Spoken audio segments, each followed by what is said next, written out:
Greetings, everybody. How's it going, ladies and gentlemen? Today's podcast, it's going to be a good one.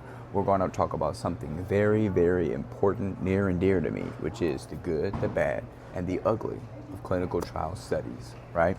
That's why you see me in all draped in black today, because today we're talking about the dark side that don't nobody want you to know about of clinical studies. So, without further ado, stay tuned and let's roll that cue. So the priceless question is this: how are average people like us that play by the rules, going to school, listening to our parents, having to just settle in life, working day to day to make ends meet, but how are we now making above average income, getting massive cash flow, and having the time freedom to do what we want, when we want, and how we want? That's the real question, and this podcast will give you the answers. My name is Maurice Trimble Jr., aka The Rich Lab Rat, and welcome to Clinical Study Secrets. Hope everybody is faring well. Maurice Trimble Jr., Rich Lab Rat here, and welcome. Welcome to episode 4 of the Clinical Study Secrets podcast. We got a good one. For you today. Being that I'm actually, as you can see, where I am, Madison, Wisconsin, here in the airport setting, just relaxing in the lounge. And since we're talking about the bad and the ugly of clinical studies, I had revelation, if you will, of something that happened before in my past with clinical studies, and mainly it was dealing with bad experience. So I figured, hey, why not share? Because on this podcast, we talk about all the real, all the serious. We bar none here.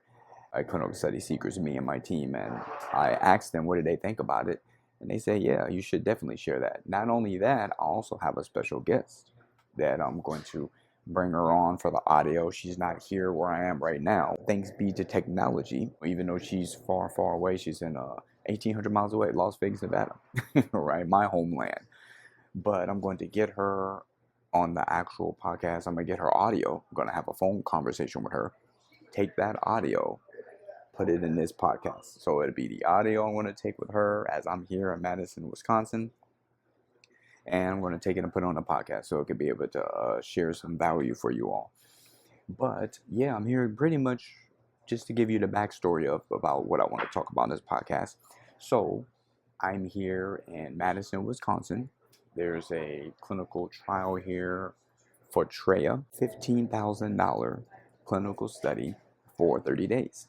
I think it's close to 16,000 actually. It's 15,800. So 15.8K, right? And that's a beautiful study, pretty good study, right? But this is for all the newbies. I remember being here in the ambiance. There was a situation to where it was plenty of times where I can remember when I think back in my early beginnings where I didn't have the funds, so let's talk about some of the bad and the ugly side. So for some of these clinical study trials, you're going to have to make sacrifices. And what I mean by sacrifices, sometimes sacrifices in terms of traveling to the clinical study, sometimes sacrifice in terms of the time away from your loved ones, friends, family, your spouse, right? Kids, especially, that's a big one, right? Kids, right? We all want to be there for our children, but sometimes we need to do what's best for them, even if they don't think it's best. And sometimes that deals with the sacrifice, right? Definitely the sacrifices is something that a lot of people don't want to talk about, but I want to talk about it because it's very important. There's been plenty of times I remember, if we all seen the movie, if anybody has seen the movie, The Pursuit of Happiness with Will Smith starring in it. I remember it was a scene where they were in the bathroom and they didn't have a place to stay. His wife had left him and he didn't want to stop his course of action, what he was planning on doing and what his destiny, what his goal was, right? So he had to sleep in the bathroom. He locked the door. It was knocking on the door. Hey, what's going on in there? I believe it was in the subway, if I'm not mistaken. But yeah, he had to be staying the night with his son in the bathroom because they made it too late to the homeless shelter to stay the night. And because he couldn't stay the night, the line was too long. They made it too late. One of the scenarios, can't fully remember, such a long time ago. But he had to stay the night in that bathroom. And it's like, wow, I remember that. I remember a couple of studies I was looking to get into, right? Because the reality is this, sometimes you're going to have to travel to come to some of the studies. The best studies sometimes aren't always going to be in your backyard. They're not always going to be where your city is, where your market is, right? So a lot of times I had to travel. In my scenario, it was Texas. It was Texas because I'm from Las Vegas, Nevada. And at this time, we're talking about 11, almost 12 years ago, they didn't even have but one study I know of, really, which is Novum Pharmaceutical. Now they have PBD, now they have some others that they didn't have that before. So at this time, when I had to travel to Texas, it's been multiple times I had to travel there and didn't have the funds. So what did I do? Well, a lot of times I stayed, hence as you see, at the airport. I stay at the airport, stay overnight. A lot of times if it's a 24-hour airport, it's okay. They didn't bother you, right? But what a way of having a sacrifice, right? You used to being in your bed, you used to being in some kind of, whether it's an Airbnb, whether it's a hotel, friends, family, whatever have you, but to just stay at the airport because there was nowhere to go. Plenty of times I had that happen.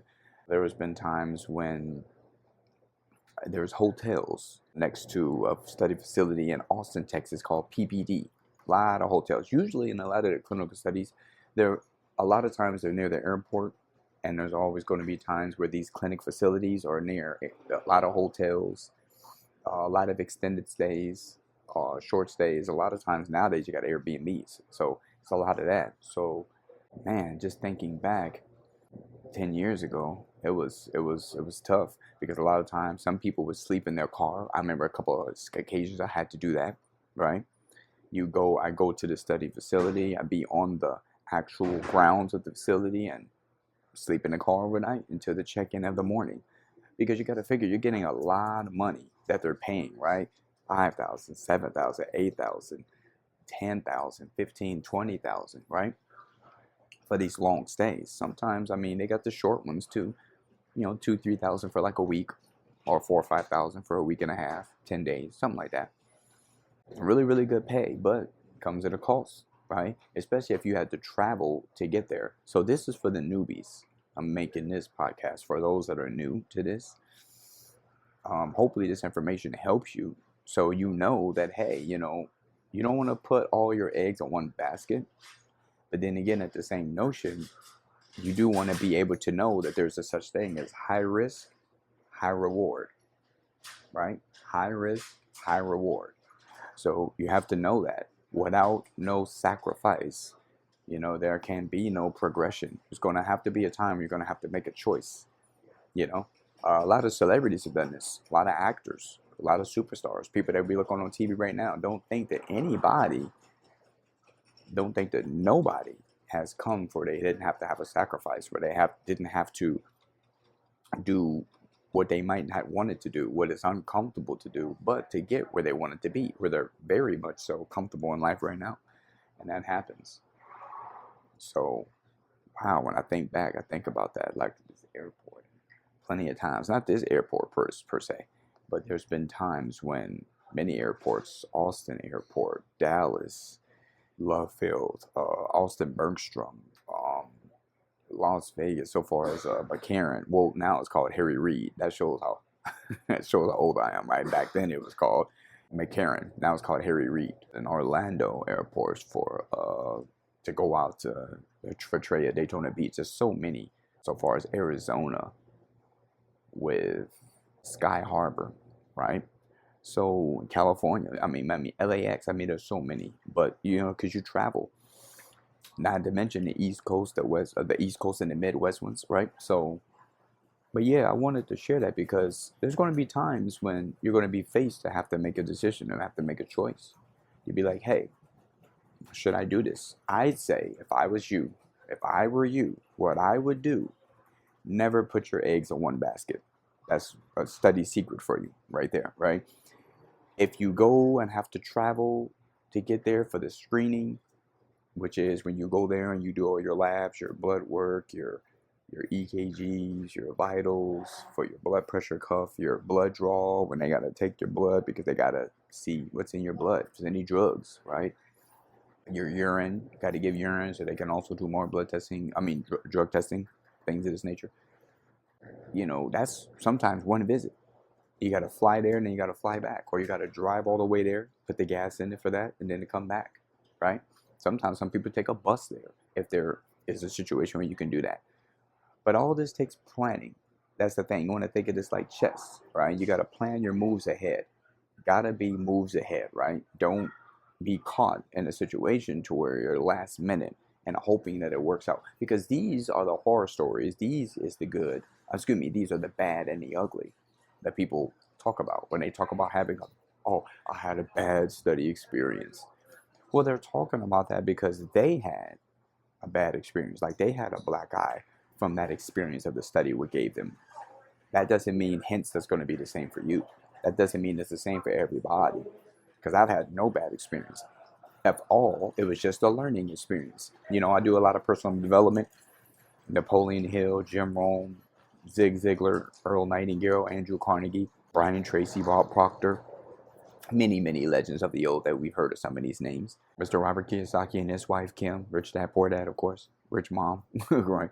And you hear a lot of these stories in terms of how they help you to deal with personal development, you know, because, you know, your income can't really grow more so than how you grow, right? The more you want your income to grow, the more you have to grow. Personal development. Secret number 2, I want to share with you all. I highly feel that people should get a lot of personal development in their life.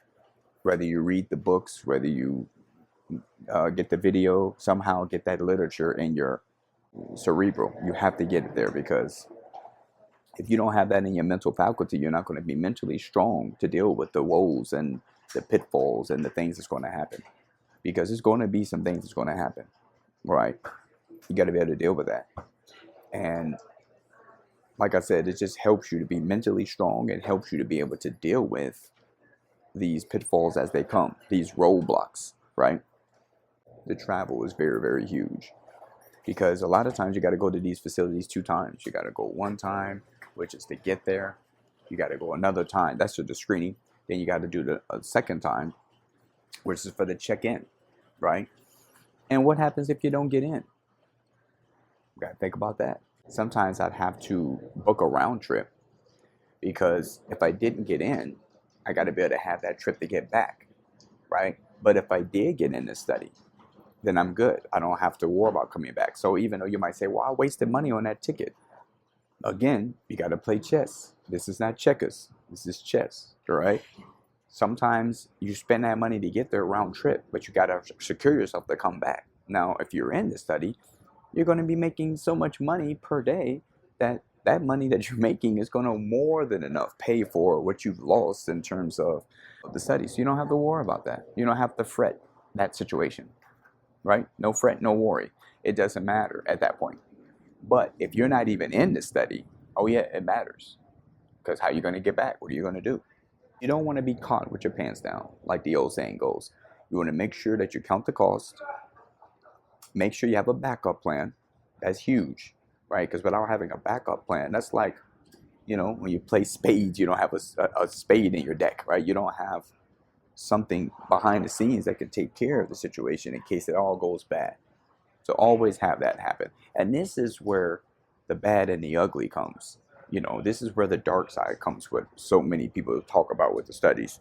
They might say that, oh, studies, you don't want to do that, right? But don't listen to what other people say. Focus on you and your life, right? Because no one's going to live your life for you. YOLO, right? YOLO. You only live once, right? This is your life. So focus on what you have to do with your life to take care of your loved ones, to take care of your children if you have them or whatnot, right? To take care of yourself, because first you got to take care of yourself before you could take care of anybody else. I remember I heard that all the time. He drilled that in my head. My dad, my earthly father, my mom did too, but he made sure he did, right? So even though when they're not here anymore, I do remember that it's burned into me, it's seared into me, as many other things that they taught, right? But yeah, you have to take care of yourself before you could take care of anybody else, as children included. That's your wife or husband or your loved one, spouse, girlfriend, fiance, or whatever have you, anybody, siblings that you're looking out for. You got to take care of you. So hopefully this is valuable, right? Just know that if you follow some of these steps, you won't have those roadblocks, right? Know that when you're talking about these studies, it's not a guarantee. They always say this, right? Every single study facility, every one of them in America, they always say the same thing. No one is guaranteed a spot to dose until you dose. Everybody is a backup until you dose. They always say that, right? And it is, in essence, true. It is very factual. Everybody is considered a backup, meaning you're considered to where they could use you, they could not use you. Right? It's not guaranteed that you're in, unless it's a situation where sometimes, say, if you didn't get in the study before, when you come back to do another study there, a lot of times they'll have you as a priority, or they have you as a VIV, very important volunteer, like PPD does, right? So it's a situation to where you're going to usually get in, as long as your labs are good, like your health, your body, in terms of your lab work, blood work, urine, all that good stuff. As long as you're okay, no drugs, no bad stuff in your system, you're going to get in, because they remember when you came before and you didn't make it. So usually they'll say, okay, we're going to roll you over for this next one, or they're going to let you get in the next one at the top of the list, in the top 5 at least, right? Because a lot of the study facilities don't want you to have 2 bad experiences in one go, because they know, remember, talking about the pharmaceutical industry here, you're talking about the Food and Drug Administration here, right? They understand that they don't want to have customers with bad experiences that's going to give them bad reviews, that's going to give them a bad look on the situation. So they're going to do what they can do to make sure that you don't have too many bad situations back to back to back. Okay, so I hope that helps you. What I'm going to do right now, I know I spoke in this like 18 minutes, but I wanted to share a lot of this insight. I thought it would be important. Yeah, you just want to make sure that these study facilities, that you understand how they work. Each one is different. And when you know about counting the costs with your travel, some of these things I'm speaking to you about, it's not even really about clinical studies. A lot of this is like common sense to you, to the person, right? Would you take a trip on a vacation or anywhere to see family or whatever have you without counting the costs, without thinking about a backup plan? What if your flight canceled? What would you do? Would you be stuck in a foreign country or somewhere without having a backup plan, without having a contingency plan? Of course not, right? Doesn't make sense. Of course not. So it's the same scenario. It's the same way of thinking. It's the same train of thought for a clinical study, that you're looking to put a lot of money in your pockets and in your bank account. You want to have a backup plan. You want to make sure that things don't go wayward for you. Things don't go bad, right? So remember, there is no such thing as bad studies. It's really just bad experiences that people have had about a study. And that's why they make it like it's bad. But you don't want to listen to people. You want to listen to your heart. You want to listen to the facts, the logic. So it's not just emotional, right? It's logic. You want to listen to the logic of what you feel about it as well. And it definitely helps when you have, of course, like myself, a teacher, a great guide, someone that help you to know how to do it without, going into these roadblocks, to circumnavigate the pitfalls, if you will, right? You don't want to hit that brick wall, as you're going full speed ahead with these studies, full throttle for your success.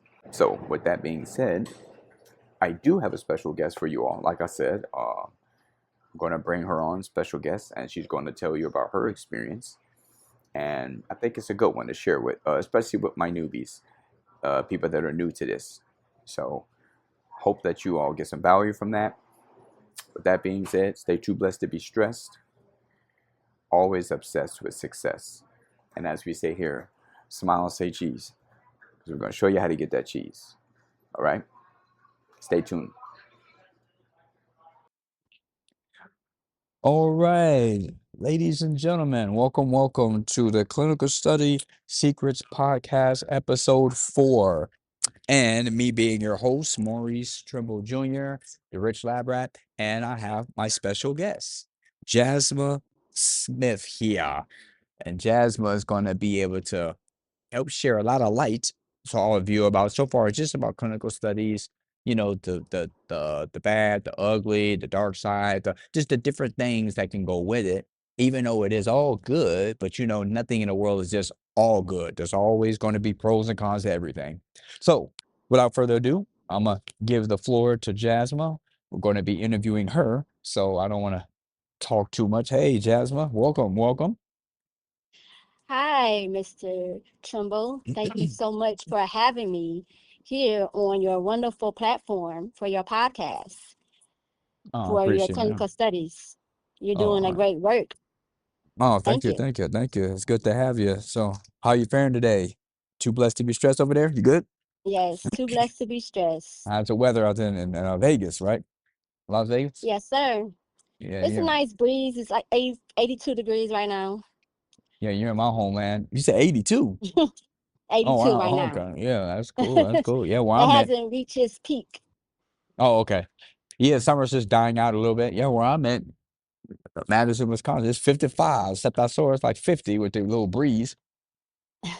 That's nice. I Wow. haven't felt that in a minute. So the fall has already started to be apparent here, so it's definitely not Vegas where you at in the desert over there in my homeland. Like I said, I like to share a lot of different stories of other people, not just my perspective, even though I'm, a veteran at this, but I like to share with other people's stories, other people's insights, perspectives, what their experiences is as well, so people new that's been doing this, they're new to this, like a newbie have never done it before, or people that have done it Hmm. a while, they're veterans, that they'll get Right. just not my take, but other people's take. You know what I mean?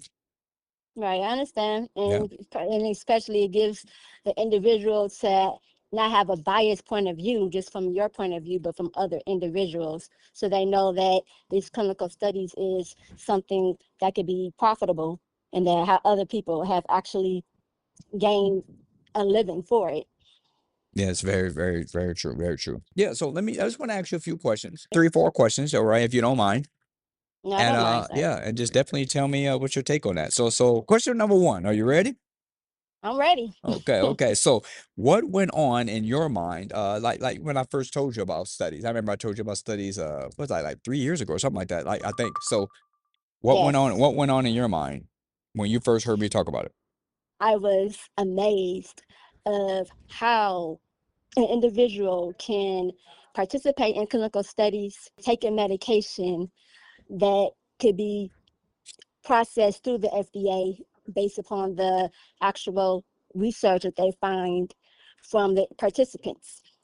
I was excited, Hmm. and especially for the amount of money of these different screenings or different studies that they have. You can start up at minimum of $2,000 to like maximum for what I saw when I was looking into it was $45,000, and I'm like, wow, Oh that's wow. sometimes that's even more money than what a person may get within a year. The $45,000 Yeah, that's crazy. just for participating in a study. So I was excited.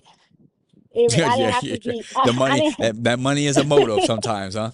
Right. I didn't have to be persuaded or just based upon the facts, the factual information that you told me was enough to that sold me. Yeah, I understand. So some people, it's foreign, not only foreign, but it's just it's unbelievable to some. They don't think that it pays that much money. I mean, you're talking about 2, 3 thousand for a goat week. Remember, I told you the way the scale usually goes for the veterans, Hmm. how we look at it, 2 to 3, 4,000 sometimes for a week. If it's a couple of weeks that you're going to be in house in there, 5, 6 thousand. If it's 3 weeks, you're talking about somewhere between 6, 7, 8 thousand. And if it's 4 weeks or more, it's got to be over like 8, 9, 10K, usually 10K or more, 15K, 20K. It's those ones that pay big money. It's like usually like up to a year for something like that that's paying 50, 60,000 or something like that. Hmm. So, but yeah, you say you were shocked, right? I was very shocked. you know, I was very shocked, and I was excited. Okay. So let me ask you, so with that being said, what was your first study experience? How did you, like, what happened from knowing about what it could pay? What happened after that? Take me back in your mind, what happened when you first heard about it. So, like, what was your steps and what did you do? What was the first study experience? My first study experience that I had was in Texas, San Antonio, at Worldwide Clinical Studies. Oh, clinical Um, trials? Yeah, worldwide clinical yeah, trials. Yep. clinical trials. Okay, clinical WCT. trials, and I went to the screening. Once you go in, you get a pamphlet where you sign your name. You go into a room Mm-hmm. in which the nurse or the doctor, the nurse practitioner or the doctor will come in and explain the different guidelines for the medication that is going to be tested on you. You Mm-hmm. have an individual that's going to be explaining about the actual study. And Uh-huh. then from that point on, then you will have your vitals, EKG, and blood pressure. Mm-hmm. And then from that point on, you would go do the physical. Mm-hmm. And then the last part is the blood draw. And and that was my first study experience with worldwide clinical trials. Oh, okay. And when I went to get the blood draw, everything else went fine. But when I went for the blood draw, my veins are really small and thin. Mm-hmm. And that's just like my natural body makeup. Yeah, yeah, because you're like So, Ethiopian descent, right? So, correct. oh yeah. So, with that being said, I was hopeful. I was optimistic, although I knew that my veins were thin and small. But I just feel that if an individual is an expert in what Mm-hmm. they do, they can achieve getting blood draws with individuals that have small veins. Mm. I went there, they looked at my veins, and they automatically mentioned to me that I wasn't a good candidate to do clinical studies because of the gauge of the needle, which is 22 gauge. Mm-hmm.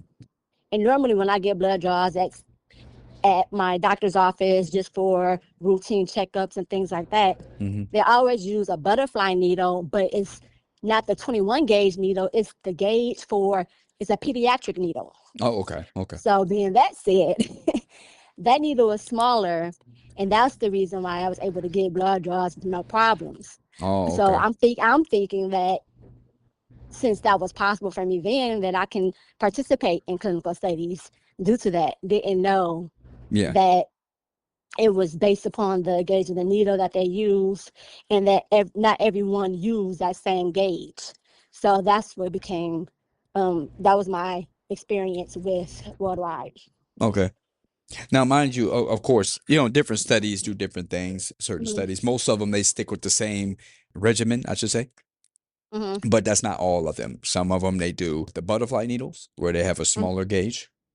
Okay. Me being back in the days when I did phlebotomy and had to go to school for that. So I totally understand where you're coming from. It's ironic when I think back to it, right? Because I didn't think at all I'd be doing studies back in Vegas. One of the things was going to school to be a MAA, right? Okay. And doing phlebotomy is one of the skills that they teach you as an MA, as a medical assistant, if you want to learn it.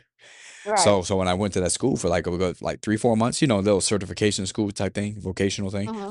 and did that. Oh yeah, they put me in once I graduated, they put me in a plasma center, which Oh, that's where they okay. use gauge. And those gauges, I'm pretty sure are bigger. Like all gauges are Right. different sizes for Yes. blood draws, plasma, whatever. So, which we highly do not recommend here on this podcast to anybody that's listening. Okay. Right, Correct. no plasma, anything.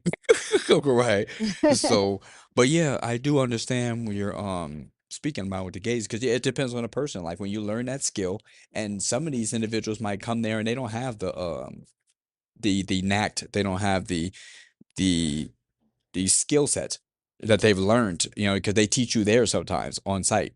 They teach you Right. in-house. Yeah, so they got a good program teaching from what I heard, but sometimes it's different. There's some people come from medical backgrounds, hospital backgrounds, like me, the school background of phlebotomy. It's much, they give you more extensive teaching there. You know what I mean? So we had to learn all kinds of sticks, like what you're talking about. Oh, pardon that noise. I'm at the airport. After shooting this Okay, no podcast here. problem. Yeah, that's, you're gonna hear the airport there in Madison here. But okay. So with that being said, so I understand what you're saying. Okay, so that was your first study experience. So that was the screening process you went through then. Correct. Okay. So you didn't get to the next step, which is the check-in process, right? No, I did not. Did Okay. not. And I No. was at Worldwide. You said that for your first study experience, right? Yes, that was Okay. my first. when you went to facility, what happened then with the pitfalls? Like, what held you from actually checking in? Was it just that, or was it something else? What stopped you from like what was the roadblocks? What was the pitfalls where you didn't be able to get into studies? I'm sure you didn't stop and give up. You kept going. No, no, I So did not. so what I was was the very pitfall? optimistic because I felt like that person may not wasn't able to give to do my blood draw, Mm-hmm. that it's going to be somebody else that know how, and that is more equipped of doing so. So of Mm-hmm. course I did not give up. But the pitfalls and the roadblocks that I encountered initially was just the blood draws. Mm-hmm. And being that my veins are thin and small on top of just being thin, but they're narrow. Okay. And when they actually do the blood draw, because I have veins that are more profound in different areas, like on my foot, Mm-hmm. but You said your foot. The foot, when ladies and gentlemen. when Good Lord. Okay, go ahead. right, but when you go to She a said, you gonna get that clinical blood study, any way you can get it up. I'm sorry. when you go to a I clinic, I didn't want to make it funny, but I had to say something about that. You said the foot.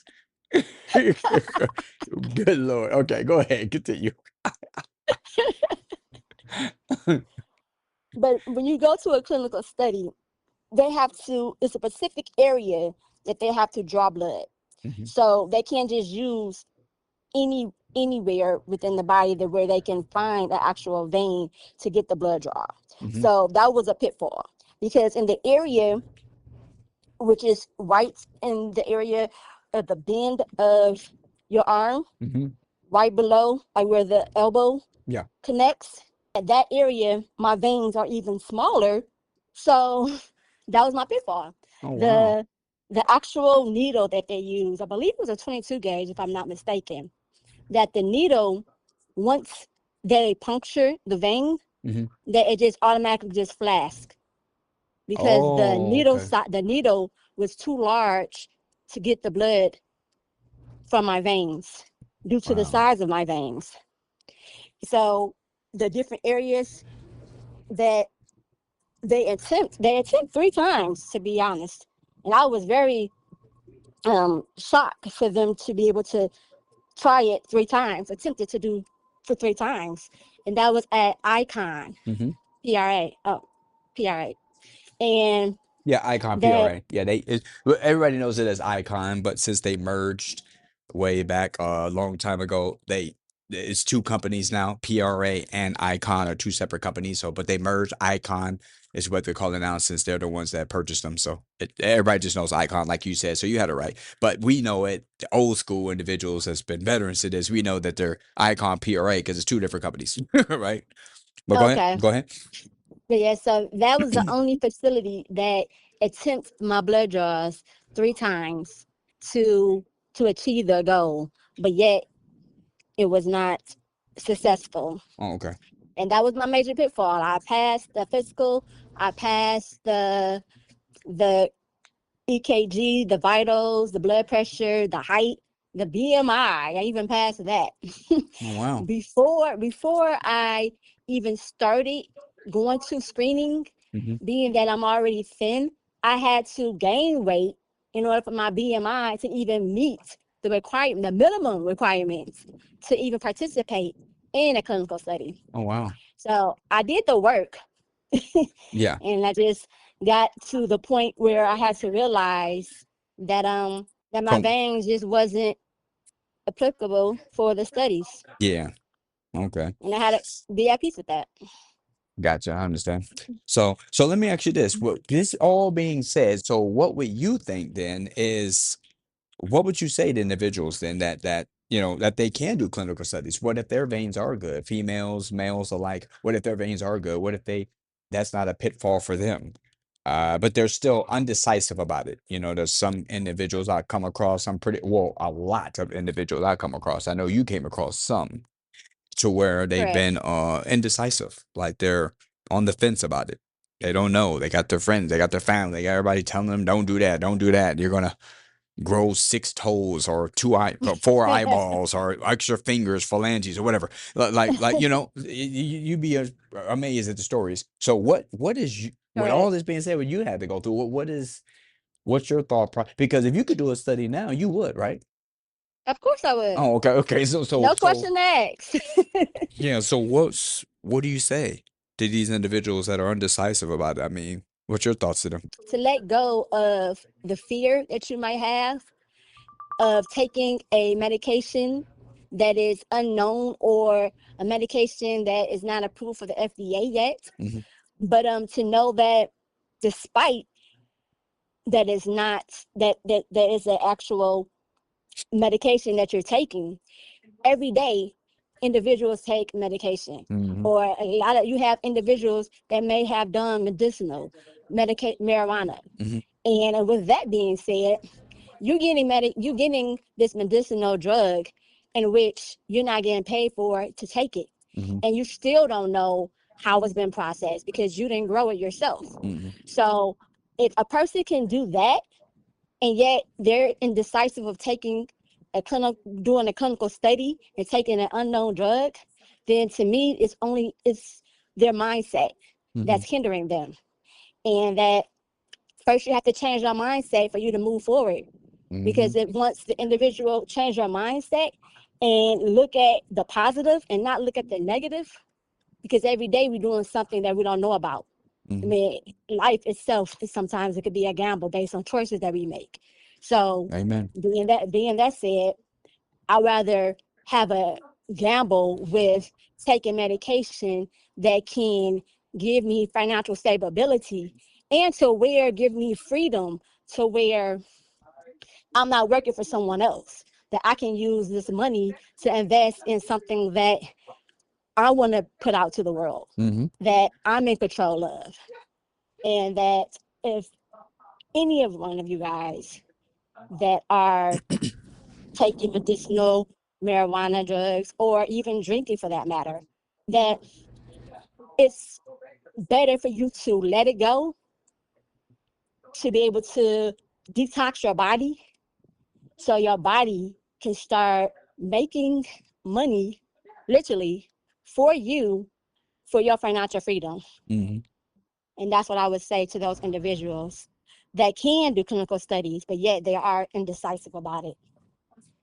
Yeah, it definitely makes sense. I definitely, man, I really appreciate that. A lot of the listeners, in the audience, will really, hopefully they take that to heart because, like I said, when I first, told you about the clinical studies, when I told you, hey, I'm a rich lab rat, or I'm a lab rat king, or you look like, huh? You're like, what is that? But when you start seeing the checks, when you start seeing the money and how they loaded it up on the debit card and seeing how much, and I go cash advance it at the bank and tell her, you Right. like, this is crazy. You were saying like, wow. And I mean, I know you had your brother, you had other individuals. There's many people that you wanted to share this with. You know, uh, Mm-hmm. anybody in the world, as I said the same thing you said. Anybody, because in the very beginning with me, I said the same thing. If it's anybody taking these things that are vices, you got drugs, you got alcohol. I mean, come on, I'm from Vegas, born and raised. Okay, that's like one of the liquor capitals in terms of how much liquor goes on there in Sin City. Right.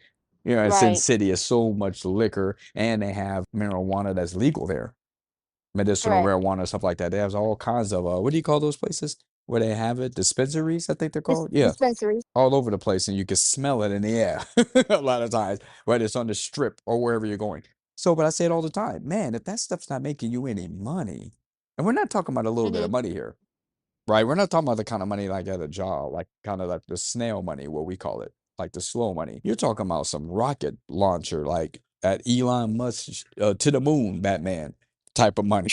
You know what I mean? Right. Because this Correct. kind of money, think about that. I mean, man, if you're doing this and it's a habit that's not creating you those kind of funds, it's something that, I mean, I saw you do it too. You let it go cold turkey, anything that you were doing, even Yes, I having the did. occasional drink here or there, you let that Correct.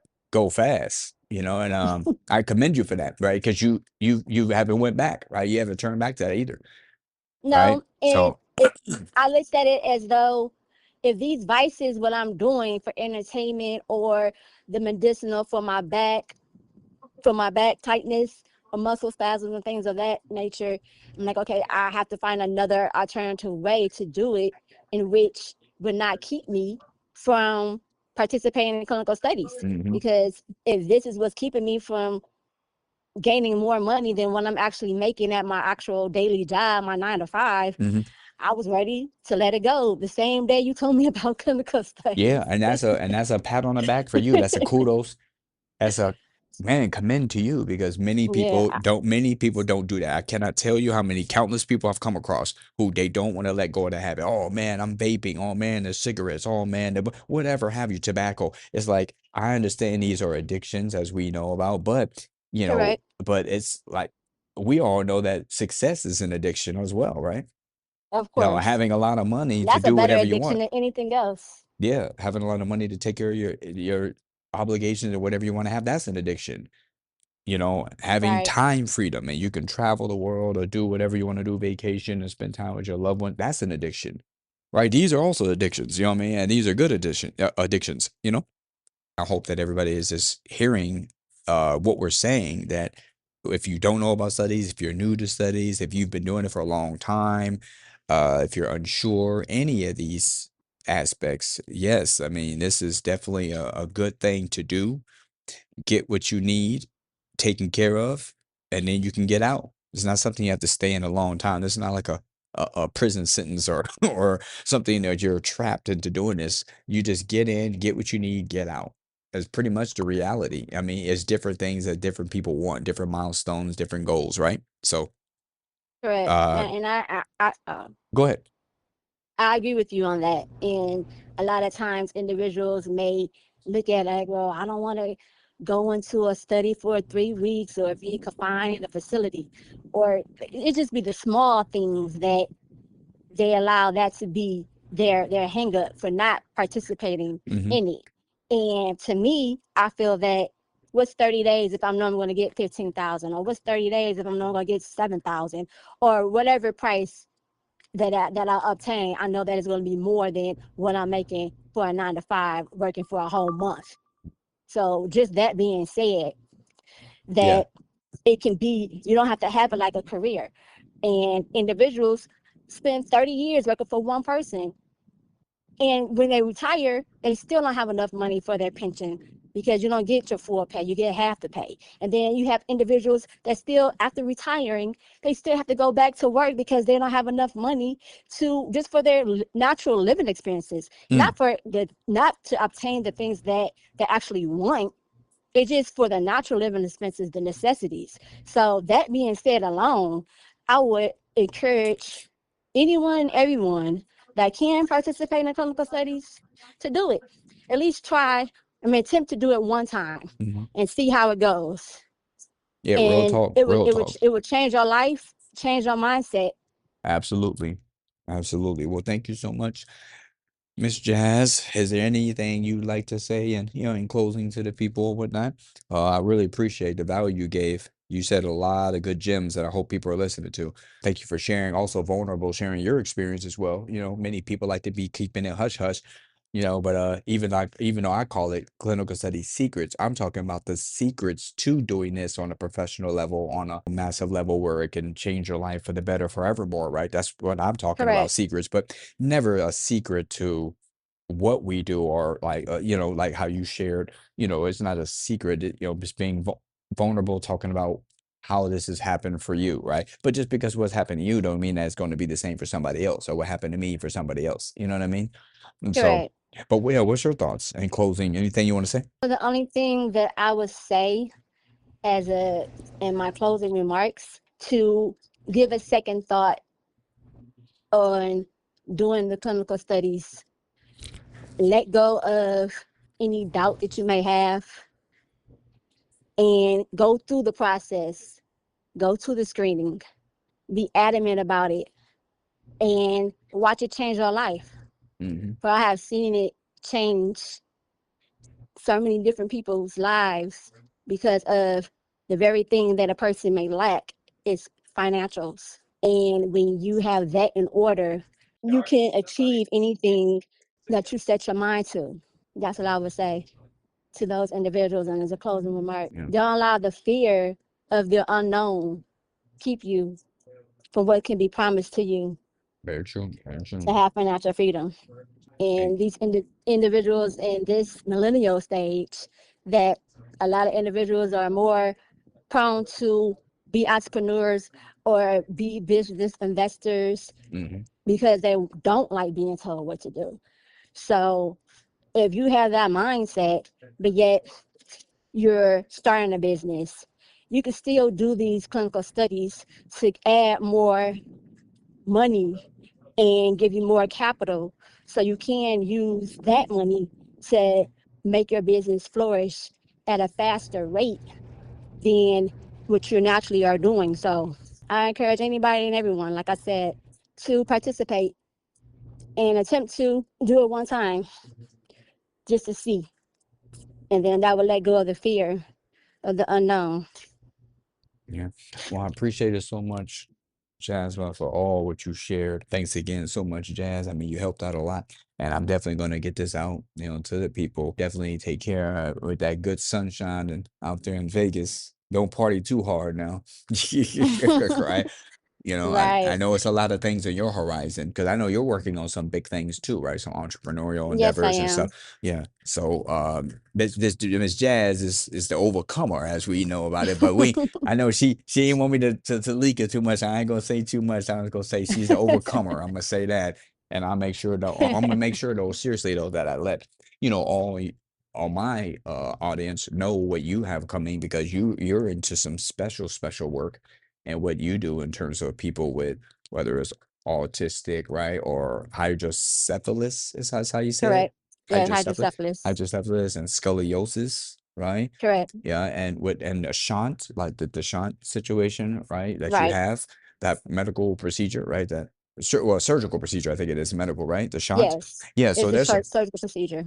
so there's a lot that I know you're going to be working on. So I can't wait to see how you're going to thrive and put that out to the world to help a lot of people that's dealing with these four things I was just talking about. So I can't wait to see how you help people overcome certain things, different battles in their life and stuff. So I can't wait to see that. So I'm going to make sure I have people tag and have people in the description know what you're working on to put that out there too. Okay. And hopefully, I if you don't, appreciate that. And oh, I'll don't do the worry. same thing for you, sir.